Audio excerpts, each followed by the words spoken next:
The Innocents Abroad by Mark Twain. Chapter 49. We took another swim in the Sea of Galilee at twilight yesterday, and another at sunrise this morning.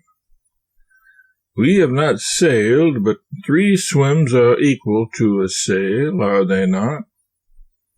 There were plenty of fish visible in the water, but we have no outside aids in this pilgrimage but tent life in the Holy Land, the land and the book, and other literature of like description. No fishing tackle. There were no fish to be had in the village of Tiberias. True, we saw 2 or 3 vagabonds mending their nets, but never trying to catch anything with them. We did not go to the ancient warm baths 2 miles below Tiberias. I had no desire in the world to go there. This seemed a little strange, and prompted me to try to discover what the cause of this unreasonable indifference was. It turned out to be simply because Pliny mentions them. I have conceived a sort of unwarrantable unfriendliness toward Pliny and St. Paul, because it seems as if I can never ferret out a place that I can have to myself. It always and eternally transpires that St. Paul has been to that place, and Pliny has mentioned it. In the early morning we mounted and started. And then a weird apparition marched forth at the head of the procession. A pirate. I thought if ever a pilot dwelt upon land, it was a tall Arab as swarthy as an Indian, young, say 30 years of age. On his head he had closely bound a gorgeous yellow and red striped silk scarf, whose ends, lavishly fringed with tassels, hung down between his shoulders and dallied with the wind. From his neck to his knees in ample folds a robe swept down that was a very star-spangled banner of curved and sinuous bars of black and white. Out of his back somewhere, apparently, the long stem of a chibouque projected and reached far above his right shoulder. Athwart his back, diagonally, and extending high above his left shoulder, was an Arab gun of Saladin's time, that was splendid with silver plating from stock clear up to the end of its measureless stretch of barrel. About his waist was bound many and many a yard of elaborately figured but sadly tarnished stuff that came from sumptuous Persia, and among the baggy folds in front the sunbeams glinted from a formidable battery of old brass-mounted horse pistols, and the gilded hilts of bloodthirsty knives. There were holsters for more pistols appended to the wonderful stack of long-haired goatskins and Persian carpets, which the man had been taught to regard in the light of a saddle. And down among the pendulous rank of vast tassels that swung from that saddle, and clanging against the iron shovel of a stirrup that propped the warrior's knees up toward his chin, was a crooked, silver-clad scimitar of such awful dimensions and such implacable expression that no man might hope to look upon it and not shudder. The fringed and bedizened prince, whose privilege it is to ride the pony and lead the elephant into a country village, is poor and naked compared to this chaos of paraphernalia, and the happy vanity of the one is the very poverty of satisfaction compared to the majestic serenity, the overwhelming complacency of the other. Who is this? What is this? That was the trembling inquiry all down the line. Our God, From Galilee to the birthplace of the Savior, the country is infested with fierce Bedouins whose sole happiness it is in this life to cut and stab and mangle and murder unoffending Christians. Allah be with us. Then hire a regiment. Would you send us out among these desperate hordes with no salvation in our utmost need but this old turret?"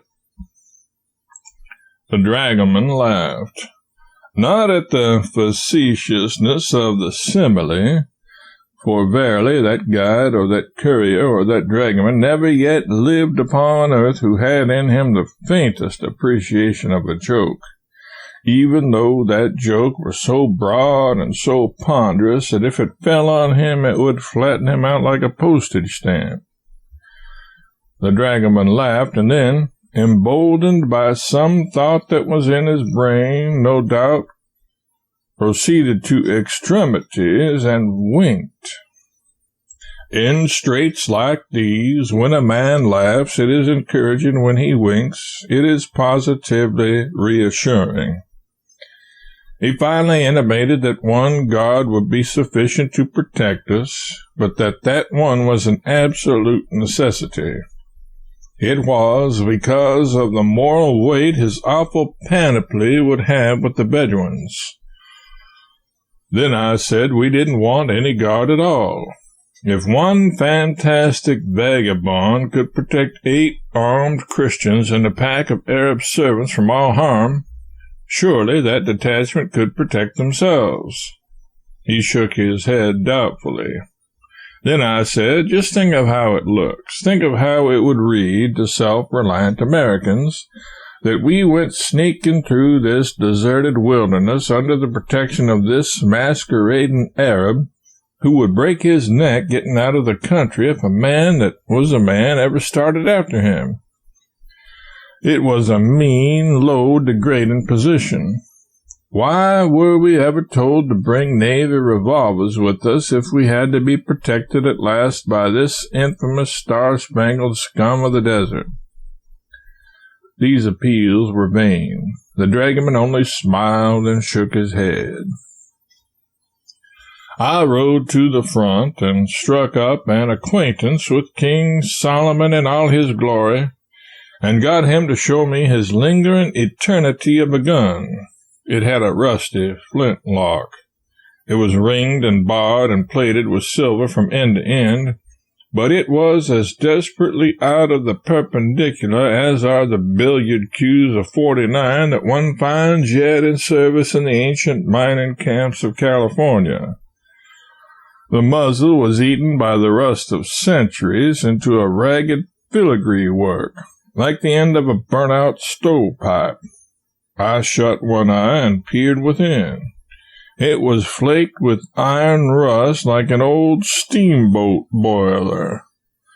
I borrowed the ponderous pistols and snapped them. They were rusty inside, too, had not been loaded for a generation. I went back full of encouragement and reported to the guide and asked him to discharge this dismantled fortress. It came out then. This fellow was a retainer of the Sheik of Tiberias. He was a source of government revenue. He was to the empire of Tiberias what the customs are to America. The Sheik imposed guards upon travelers and charged them for it. It is a lucrative source of emolument, and sometimes brings into the national treasury as much as $35 or $40 a year. I knew the warrior's secret now. I knew the hollow vanity of his rusty trumpery and despised his asinine complacency. I told on him, and with reckless daring the cavalcade rode straight ahead into the perilous solitudes of the desert, and scorned his frantic warnings of the mutilation and death that hovered about them on every side. Arrived at an elevation of 1,200 feet above the lake, I ought to mention that the lake lies 600 feet below the level of the Mediterranean. No traveler ever neglects to flourish that fragment of news in his letters. As bald and unthrilling a panorama as any land can afford, perhaps, was spread out before us. Yet it was so crowded with historical interest that if all the pages that have been written about it were spread upon its surface, they would flag it from horizon to horizon like a pavement. Among the localities comprised in this view were Mount Hermon, the hills that border Caesarea Philippi, Dan, the sources of the Jordan and the waters of Merom, Tiberias, the Sea of Galilee, Joseph's Pit, Capernaum, Bethsaida, the supposed scenes of the Sermon on the Mount, the feeding of the multitudes and the miraculous draught of fishes, the declivity down which the swine ran to the sea, the entrance and the exit of the Jordan, Safed, the city set upon a hill, one of the 4 holy cities of the Jews, and the place where they believe the real Messiah will appear when he comes to redeem the world. Part of the battlefield of Hattin, where the knightly crusaders fought their last fight, and in a blaze of glory passed from the stage and ended their splendid career forever. Mount Tabor, the traditional scene of the Lord's Transfiguration. And down toward the southeast lay a landscape that suggested to my mind a quotation, imperfectly remembered, no doubt. The Ephraimites, not being called upon to share in the rich spoils of the Ammonitish war, assembled a mighty host to fight against Jephthah, judge of Israel, who, being apprised of their approach, gathered together the men of Israel, and gave them battle and put them to flight. To make his victory the more secure, he stationed guards at the different fords and passages of the Jordan, with instructions to let none pass who could not say Shibboleth. The Ephraimites, being of a different tribe, could not frame to pronounce the word right, but called it Sibboleth, which proved them enemies and cost them their lives. Wherefore 42,000 fell at the different fords and passages of the Jordan that day.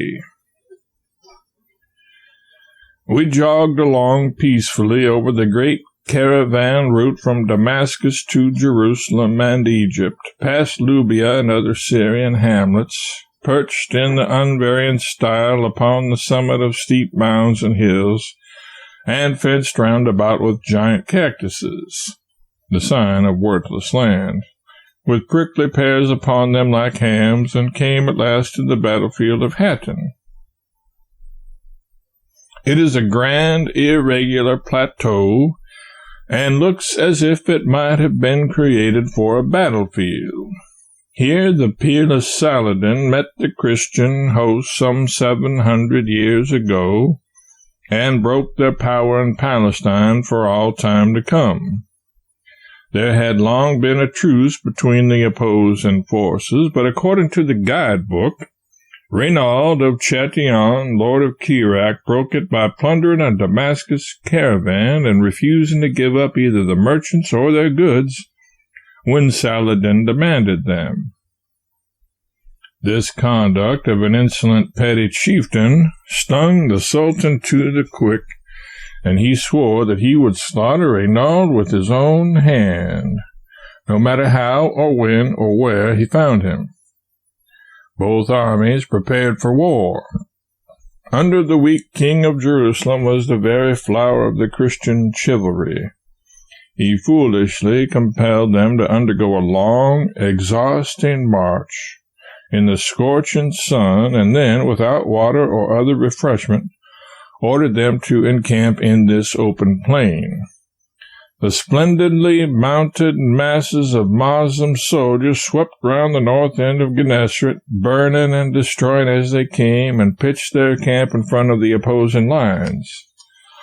At dawn, the terrific fight began. Surrounded on all sides by the Sultan's swarming battalions, the Christian knights fought on without a hope for their lives. They fought with desperate valor, but to no purpose. The odds of heat and numbers and consuming thirst were too great against them. Towards the middle of the day, the bravest of their band cut their way through the Moslem ranks and gained the summit of a little hill, and there, hour after hour, they closed around the banner of the cross and beat back the charging squadrons of the enemy. But the doom of the Christian power was sealed. Sunset found Saladin Lord of Palestine, the Christian chivalry strewn in heaps upon the field, and the King of Jerusalem, the Grand Master of the Templars, and Renaud of Chatillon, captives in the Sultan's tent. Saladin treated 2 of the prisoners with princely courtesy and ordered refreshments to be set before them. When the king handed an iced sherbet to Chatillon, the Sultan said, "It is thou that givest it to him, not I." He remembered his oath and slaughtered the hapless knight of Chatillon with his own hand. It was hard to realize that this silent plain had once resounded with martial music and trembled to the tramp of armed men. It was hard to people this solitude with Russian columns of cavalry, and stir its torpid pulses with the shouts of victors, the shrieks of the wounded, and the flash of banner and steel above the surging billows of war. A desolation is here that not even imagination can grace with the pomp of life and action. We reached Tabor safely and considerably in advance of that old ironclad swindle of a guard. We never saw a human being on the whole route, much less lawless hordes of Bedouins. Tabor stands solitary and alone, a giant sentinel above the plain of Esdraelon.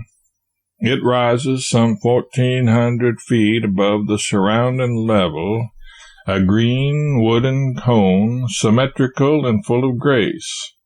A prominent landmark, and one that is exceedingly pleasant to eyes surfeited with the repulsive monotony of desert Syria. We climbed the steep path to its summit through breezy glades of thorn and oak. The view presented from its highest peak was almost beautiful.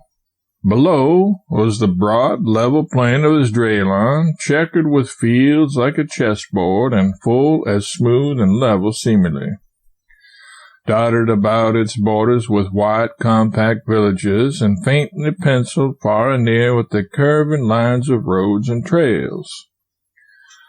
When it is robed in the fresh verdure of spring, it must form a charming picture even by itself. Skirting its southern border rises Little Hermon, over whose summit a glimpse of Gilboa is caught, Nain famous for the raising of the widow's son, and Endor as famous for the performances of her witch are in view. To the eastward lies the valley of the Jordan, and beyond it the mountains of Gilead. Westward is Mount Carmel. Hermon in the north, the tablelands of Bashan. Safed, this holy city, gleaming white upon a tall spur of the mountains of Lebanon. A steel-blue corner of the Sea of Galilee. Saddle-peaked Hattin, traditional Mount of Beatitudes, and mute witness to brave fights of the crusade and host for Holy Cross. These fill up the picture.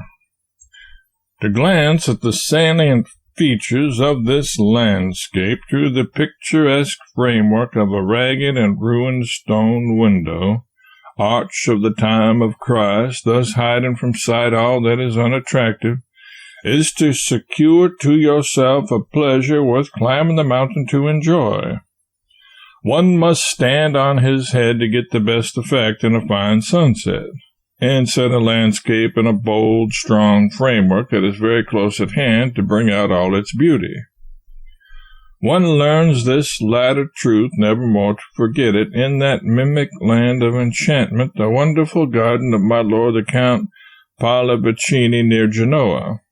You go wandering for hours among hills and wooded glens, artfully contrived to leave the impression that nature shaped them and not man, following winding paths and coming suddenly upon leaping cascades and rustic bridges, finding sylvan lakes where you expected them not, loitering through battered medieval castles in miniature that seem hoary with age and yet were built a dozen years ago, meditating over ancient crumbling tombs whose marble columns were marred and broken purposely by the modern artist that made them, stumbling unawares upon toy palaces, wrought of rare and costly materials, and again upon a peasant's hut whose dilapidated furniture would never suggest that it was made so to order, sweeping round and round in the midst of a forest on an enchanted wooden horse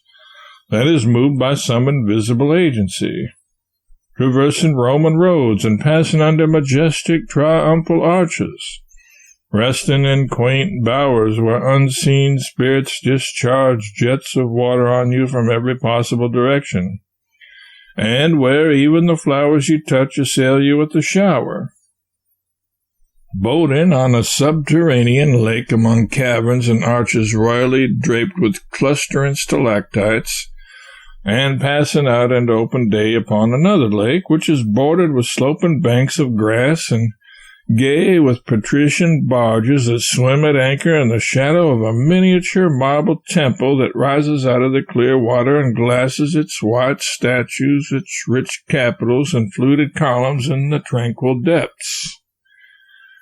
So, from marvel to marvel you have drifted on, thinking all the time that the one last seen must be the cheapest. And verily, the chiefest wonder is reserved until the last. But you do not see it until you step ashore, and passing through a wilderness of rare flowers, collected from every corner of the earth, you stand at the door of one more mimic temple. Right in this place the artist taxed his genius to the utmost, and fairly opened the gates of fairyland. You look through an unpretending pane of glass stained yellow. The first thing you see is a mass of quivering foliage 10 short steps before you, in the midst of which is a ragged opening like a gateway, a thing that is common enough in nature, not apt to excite suspicions of a deep human design, and above the bottom of the gateway project in the most careless way a few broad tropic leaves and brilliant flowers. All of a sudden, through this bright, bold gateway you catch a glimpse of the faintest, softest, richest picture that ever graced the dream of a dying saint, since John saw the New Jerusalem glimmering above the clouds of heaven. A broad sweep of sea, flecked with careening sails, a sharp jutting cape and a lofty lighthouse on it, a sloping lawn behind it, beyond a portion of the old city of palaces, with its parks and hills and stately mansions.